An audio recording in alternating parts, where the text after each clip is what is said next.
The road stretches out like a long, dusty ribbon, and on nights like these, it feels like it goes on forever. That's how it was for Jack, a songwriter with a guitar full of melodies, but a heart full of empty verses. He was driving, not to anywhere in particular, but away from a life that felt like a song stuck on a single, melancholic chord. The city lights had faded in his rear-view mirror hours ago, replaced by the vast, starry canvas of the desert sky. It was somewhere along the legendary Route 66, in the dead of night, that his car sputtered, coughed, and finally gave up the ghost.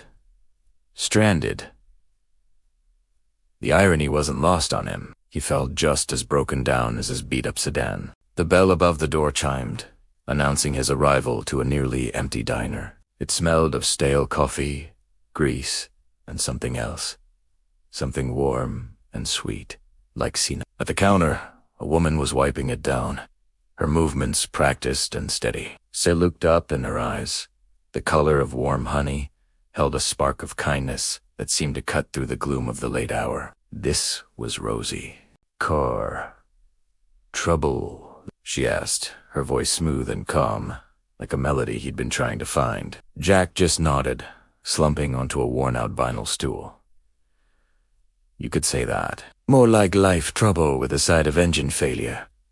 Rosie smiled, a genuine, unforced smile that reached her eyes. "Well, we've got a cure for that.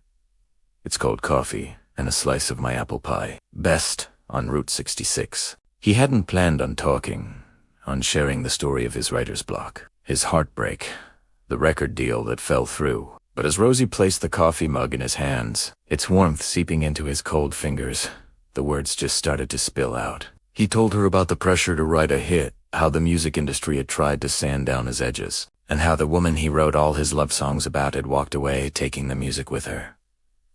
Rosie listened. She didn't interrupt, didn't offer cheap advice. She just listened, her gaze steady and empathetic. When he was done, the silence that followed wasn't awkward.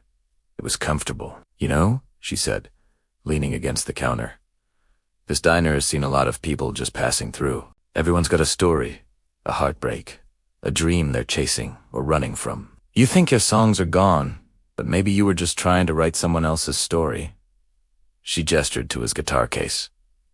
"What's your story, Jack? Not the one you think people want to hear. The real one." Her question hit him harder than any critic's review. The real one. He'd been so focused on crafting lyrics for a generic audience, for his ex, for the record executors, that he'd forgotten what his own voice sounded like. He stayed for hours. As the first hints of dawn painted the desert sky in shades of pink and orange, Jack picked up his guitar. He wasn't thinking about a hit single or a lost love. He was thinking about the lonely stretch of road, the hum of a flickering neon sign, the smell of cinnamon, and the unexpected kindness of a stranger. A simple, honest melody began to form under his fingers. The words came next, not forced, but flowing. He wasn't writing about a dramatic, movie screen love. He was writing about a quiet, profound connection in a roadside diner. The song was about a woman named Rosie, not as a romantic interest, but as a catalyst, a moment of clarity. It was about finding hope in the most unexpected of places. It was a song about the journey, not the destination. He played it for her right there, his voice raw and a little shaky, but for the first time in a long time, it was completely his own. Rosie's eyes welled up, but she was smiling. "There you are, Jack," she whispered. "That's the song I was waiting to hear." The tow truck eventually came. As Jack paid for his pie and coffee, he felt like he was leaving with so much more. He had a new song, yes, but he also had a new perspective. He realized his best work wasn't going to come from chasing fame or trying to win back the past. It would come from being present, from observing the small, beautiful details of life, from telling the truth. Over the next few months, Jack's songwriting transformed. He wrote about the grizzled truck driver who told him a story at a gas station, the quiet beauty of a desert sunrise, the feeling of starting over. His lyrics were no longer just clever rhymes. They were honest. Te were real. They were full of life. He sent a demo tape, a collection of these new, raw, authentic songs to a small, independent label. The first track was called Rosie's Diner.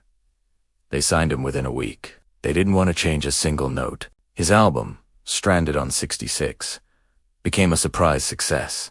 Not because it was slick and polished, but because it was genuine. It resonated with people who knew what it felt like to be a little lost, a little broken, and to find a glimmer of hope when they least expected it. Jack never became a superstar in the way the big labels defined it. He didn't have flashy music videos or sell-out stadium tours, but he had a loyal following of people who connected deeply with his music. He toured the country, playing in small theaters and clubs, places where he could see the faces of his audience and share his stories. And every time he drove through that stretch of desert, he would stop at Rosie's Diner. She'd always be there, a fresh pot of coffee brewing, a warm slice of apple pie ready. They wouldn't talk much about his success. Instead, they'd talk about the people who had passed through, the stories they shared, the small moments that make up a life. It was in one of those later visits that he finally understood. Rosie didn't just change his lyrics. She gave them back to him. She reminded him that the most powerful stories aren't about grand gestures, but about the simple, profound magic of human connection. At a lonely diner off Route 66, the songwriter didn't just find a hit song.